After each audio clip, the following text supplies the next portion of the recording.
এবং শুদ্ধ ভাষা কিন্তু ছিল তায়েফ নগরীতে। তদানীন্তন টাইমে সন্তান জন্ম নিলে তায়েফ নগরীতে পাঠিয়ে দেওয়া হতো শিক্ষার জন্য, তাদেরকে পাঠিয়ে দেওয়া হতো, নবীজিকেও পাঠিয়ে দেওয়া হবে। তদানীন্তন টাইমে এই একটা প্রথা ছিল যে সন্তান পালবে তাদেরকে সুন্দর করে তাদের টাকা পয়সা ধন সম্পদ দিয়ে রাখত। তারপর ওই সমস্ত মানুষরা আসিয়া মক্কা থেকে ছোট্ট ছোট্ট বাচ্চাদেরকে নিয়ে 2 বছর 4 বছর পর্যন্ত পালতো, তারপরে আবার মার কাছে দিয়ে যাইতো। নবীর বেলাও তার ব্যতিক্রম নয়, নবীর বেলাও তাই একই কাজটা হলো। হালিমাতুস সাদিয়া তার স্বামীকে নিয়ে যখন তায়েফ থেকে মক্কাতে যখন ঢুকলেন, আসার পরে সবাই যখন সব সন্তান পায়া গেল, কিন্তু মুহাম্মদ সাল্লাল্লাহু আলাইহি ওয়াসাল্লামের বাবা দুনিয়াতে নাই। সবাই চিন্তা করলো বাবা যেহেতু নাই, সন্তানের যে খরচগুলো সেই খরচগুলো তো ভালোভাবে দিতে পারবে না। সেই চিন্তায় নবীজিকে দেখার জন্য কেউ যায় নাই, বুঝেন নাই? নবীজিকে দেখার জন্য কেউ যায় নাই। কিন্তু যদি কেউ যাইতো নবীকে রাইখা আসতে পারতো না, কারণ এত সুন্দর সন্তান মক্কা এবং মদিনাতে আল্লাহ তাআলা কাউরে দেয় না। সুবহানাল্লাহ।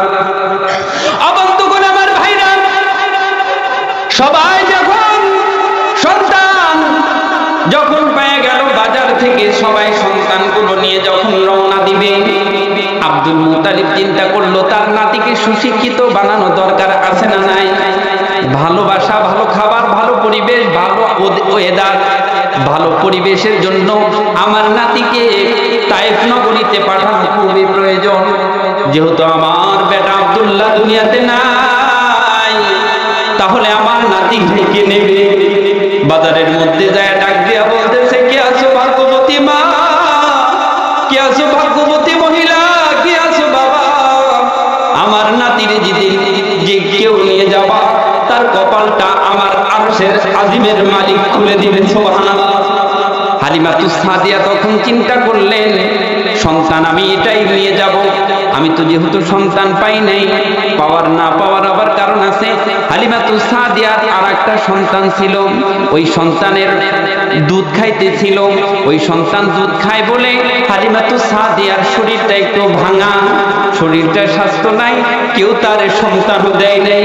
হালিমাতুস সাদিয়া চিন্তা করলো, আমি কাউরে কাছে যাব না, আমি এই ইতিম সন্তানটারে নিয়ে যাব। কিছু দিলেও নেব, না দিলেও নেব, কোনো সম্পদের প্রয়োজন নাই। হালিমাতুস সাদিয়া আব্দুল মুত্তালিবের সঙ্গে নবীজির বাড়ি যখন চলে গেলেন, নবীজির বাড়ি যাওয়ার পরে হালিমা নবীজির ঘরের কাছে যখন চলে গেলেন, ঘরের কাছে যাওয়ার পরে যায় দেখতেছে পূর্ণিমার চাঁদটা মা আমিনার কোলের মধ্যে দুলতেছে। পূর্ণিমার চাঁদ নবীজির মার কোলের মধ্যে। হালিমাতুস সাদিয়া ডাক দিয়ে বলতেছে, আরে এত সুন্দর সন্তান আমি তো জীবনে কোনোদিন দেখি নাই, দেখি একটু। আমিনার কাছ থেকে যখন হালিমাতুস সাদিয়া দেখতে গেলেন, হালিমাতুস সাদিয়ার দিকে নবীজি তাকায়া মুচকি একটা হাসি মেরে দিয়েছেন। সুবহানাল্লাহ। এক হাসিতেই হালিমাতুস সাদিয়া পাগল হয়ে গেছে যে এত সুন্দর সন্তান কেউ নেয় নাই। আমিনা ডাক দিয়া বলে, কাউরে দেখাই নেই, কাউরে দেখাই তো নাই, কে নিবে? হালিমা ডাক দিয়া বলে, আপা আপনি যদি আপনার সন্তানকে আমার কাছে দেন, আমি আমার বুকে আগলায়া আপনার কাছে ওইভাবেই আবার ফিরে দেব, এতে এক বিন্দু পরিমাণ আপনার সন্তানকে আমি কষ্ট দেব না বোন। এই কথা বলার পরে হালিমাতুস সাদিয়া আবেগ আপ্লুত কথাটা শোনার পরে আমিনা মা ভরসা পেলেন যে এমন মানুষের কাছে দেওয়া যায়। নবীজি যখন হালিমাতুস সাদিয়ার মুখের আওয়াজটা শুনছে, শোনার পরেও মুচকি হাসি দিচ্ছে, কোনো কান্না করে নাই, মুখটা গম্ভীর করে নাই।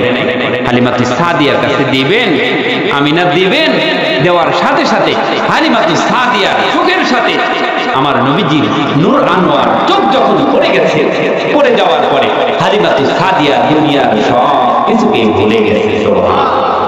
সব ভুলে গেছে। মায়েরা যখন একটা সন্তানকে জন্ম দেয়, 45টা হাড় একসাথে ভাঙলে যেই ব্যথাটা পাওয়া যায়, একটা সন্তান জন্ম দিতে গেলে সেই ব্যথাটা পাওয়া যায়। নারে তাকবীর। প্রধান বক্তার আগমন। নারে তাকবীর। আমার প্রিয় ভাই কিন্তু চলে আসছে, আমি আর 1 মিনিটের মধ্যে শেষ করে দিয়ে আমি ভাইকে দিয়ে দেবো। হ্যাঁ শেষ, এই তো ঘটনা শেষ করছি তো আরো দেরি হবে। তো হালিমাতুস সাদিয়া তখন চিন্তা করলেন যে আমি যদি এই সন্তান নিয়ে যাই তাহলে আমার সংসারের মধ্যে আল্লাহ তাআলা বরকত দিবে, এটা তার মনের বিশ্বাস। আমিনাকে ডাক দিয়ে বলে, আমিনা তুমি বোন চিন্তা করো না, তোমার সন্তানকে আমি বুকের মধ্যে আগলায় ধরে রাখবো, কোনো টেনশনের করার কারণ নেই, কোনো উদ্বিগ্ন হওয়ার কারণ নেই, তুমি কোনো ভয় পাইও না, যেভাবে অক্ষত অবস্থায় নিলাম অক্ষত অবস্থায় তোমার কোলে আমি ফেরত দিয়ে দিব, কোনো চিন্তা করো না। হালিমাতুস সাদিয়া নবীজিকে কোলে নিয়ে তার যখন ওই দুর্বল উটের উপর উঠছে, ওঠার পরে আল্লাহ তাআলা নবীজির বরকতে উটের শক্তিটা দ্বিগুণের চেয়েও 4 গুণ আল্লাহ তাআলা বাড়ায় দিয়েছে। সবাই কিন্তু আগে সন্তান নিয়ে সবাই তাইফের দিকে রওনা করছে, কেউ মাঝ রাস্তায়, কেউ একেবারে বাড়ির কাছে আইসে গেছে। হালিমাতুস সাদিয়া সবার পরে, সবার শেষে, সবার লাস্টে ঠিক নবীকে তোলার কারণে, নবীর বরকতে, নবীর কারণে, নবীর রহমতের বরকতের কারণে হালিমাতুস সাদিয়া যখন আমার পয়গম্বরকে তার বুকের মধ্যে তুলে উটের উপর কিংবা ঘোড়ার উপর সওয়ার হয়েছে, মুহূর্তের মধ্যে সব মানুষকে পিছনে ফালিয়া হালিমাতুস সাদিয়া তার বাড়িতে তাইফ নগরীতে 70 কিলোমিটার পথ অতিক্রম করে সবার আগে চলে আসে। সুবহানাল্লাহ। সবাই ডাক দিয়ে বলে, হালিমা কি পাইছো? তোমার উট কি পাল্টাইছো? তোমার ঘোড়া কি পাল্টাইছো? কয় না, আগের বার যেটা এটাও সেটা, যাওয়ার সময় যেটাই গেছি ওইটাই নিয়ে আসি, ওই পাল্টাইও নাই, কিচ্ছু করি না। তখন ডাক দিয়ে বলে, কি পাইলা তুমি? বলে, আমি জানিয়ে আসছি, কাল সকালে আমার বাড়িতে এসে দেখো যে কি নিয়ে আসছি আমি, কি নিয়ে আসছি আমি। নবীজিকে যখন নিয়ে হালিমাতুস সাদিয়া বাড়িতে গেলেন, তাইফ নগরীতে যাওয়ার পরে তার বাড়িতে তার সন্তান, দুধের সন্তান আব্দুল্লাহ। নবী দেখেন কত ইনসাফওয়ালা নবী, কত প্রজ্ঞাওয়ালা, কত জ্ঞানী নবী, কত মেধাওয়ালা আমার আপনার নবী।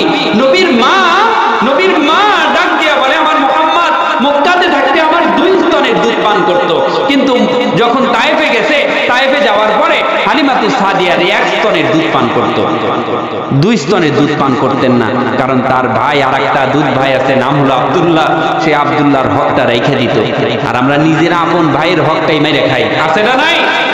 দেখেন নবীর শিক্ষা করোনা ভিক্ষা, মেহনত করো সবে। নবীর শিক্ষা করোনা ভিক্ষা, মেহনত করো সবে। সাহাবায়ে কেরাম ওই যে আমাদের মতো বইসা বইসা খালি খায় নাই, বুঝেন নাই? সাহাবায়ে কেরাম কাঠ কাটছে সারাদিন, কাঠ কাইটা 1টা 2টা রুটি কিনা নিজে আফগান খাইতে, নিজের পরিবারের জন্য আফগান নিয়ে গেছে। হাতটা একেবারে কড়া ফলায় ফেলছে, নামাজ পড়ছে, কিন্তু ওই যে মসজিদে নামাজ পড়ছে, মসজিদটা ছিল একেবারে কাঁচা। মসজিদে নববী উপরে ছিল খেজুরের চাটি, খেজুরের পাতা দিয়ে ছাউনি। এখন আমাদের মসজিদ মাশাআল্লাহ মোজাইক হইতেছে, উপরে এসি, তারপরে ফ্যানের তো কোনো অভাবই নেই, কিন্তু ওই পাকা মসজিদ ঠিক আছে, কিন্তু মুসল্লিগুলো কাঁচা হয়ে যায়। আবু বকরের মতো পাকা মুসল্লি আর নাই, সাহাবায়ে কেরামের মতো পাকা মুসল্লি নাই, মসজিদ কাঁচা। একবার যদি মদিনাতে বৃষ্টি হতো, 1 ঘন্টা বৃষ্টি হতে 4 ঘন্টা পানি পড়তো। এখন মসজিদে তো আরামের জায়গা, দুনিয়াতে সবচেয়ে, বাংলাদেশ না সারা পৃথিবীতে সবচেয়ে আরামের জায়গা মসজিদ। তারপরেও মসজিদ আরামের, কিন্তু মুসল্লি আরামের না, সব বেরাম মুসল্লি। কেউ কি আবার চেয়ার নিয়েও বসে থাকে, নামাজ পড়ে, কেউ হুইয়া থেকেও নাম, বোঝেন নাই? মাসলার কোনো শেষ নাই। যাই হোক, আল্লাহ সুবহানাহু ওয়া তাআলা আমাদের সকলকে ইনসাফ মেনে নবীজি সাল্লাল্লাহু আলাইহি ওয়াসাল্লামের আদর্শ মোতাবেক জীবন পরিচালনা করার তৌফিক আমাদের সকলকে দান করে দিক। সকল বলে আল্লাহুম্মা আমিন। রহমতের নবী, বরকতের নবী। আর 2-1টি মুজিজার কথা বলে আমি শেষ করে দিব, ভাই আসছে তো। নবীজির মা ডাক দিয়া বলে, নবীজির দুধ মা ডাক দিয়া বলে, আমার মুহাম্মদ আসার সাথে সাথে আমার কূপের পানি আল্লাহ তাআলা বৃদ্ধি করে দিয়েছে। সুবহানাল্লাহ।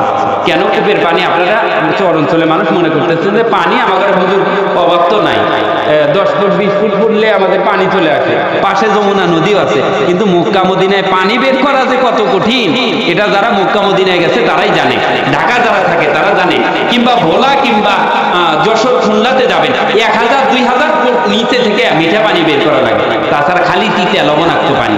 আমরা যে আশেপাশে সিরাজগঞ্জের মানুষ, গাজীপুরের মানুষ, আমরা পানির নিয়ামতের শুকরিয়া আদায় করেও কিয়ামতের ময়দানে শেষ করতে পারবো না। বোঝেন নাই? এত ভালো পানি আপনি আমি পান করি, নদীর মাছের তুলনা তো নাই। বোঝেন নাই? যাই হোক, হালিমাতু সাদিয়া ডাক দিয়ে বলে, আমার বাড়ির যে কূপটা, এই কূপের পানিকে আল্লাহ তাআলা বৃদ্ধি করে দিয়েছে। সুবহানাল্লাহ। আমার উট বকরিগুলো খায়, তারপরে আশেপাশের আমার প্রতিবেশীরাও আমার কূপ থেকে পানি নিয়ে যেতে পারে। আমার বাড়ির খেজুর গাছে আল্লাহ তাআলা আমার মুহাম্মাদের বরকতে, আমার এই মুহাম্মদ সাল্লাল্লাহু আলাইহি ওয়াসাল্লামের বরকতে খেজুরের বাগানে 2 বার করে খেজুর ধরতো। সুবহানাল্লাহ। আমার উটনিগুলো এত দুধ দিত যে আমি দুধ খাবার পরেও আবার বিক্রি করতে পারতাম। ছাগলগুলো এত দুধ দিত যে ছাগলের দুধ খাবার পরেও বাকি রয়ে যেত, আমরা আশেপাশে প্রতিবেশীদেরকে দিতে পারতাম এবং বাজারে বিক্রি করতে পারতাম। সুবহানাল্লাহ। যাই হোক, আমি অনেকক্ষণ কথা বললাম। আবার যদি কোনো দিন সময় হয় ইনশাআল্লাহ আপনাদেরকে শোনাবো। আমার প্রিয় ভাই চলে আসছে। ওয়া আখিরি দাওয়ানা আলহামদুলিল্লাহি রাব্বিল আলামিন। আসসালামু আলাইকুম ওয়া রাহমাতুল্লাহি ওয়া বারাকাতুহু।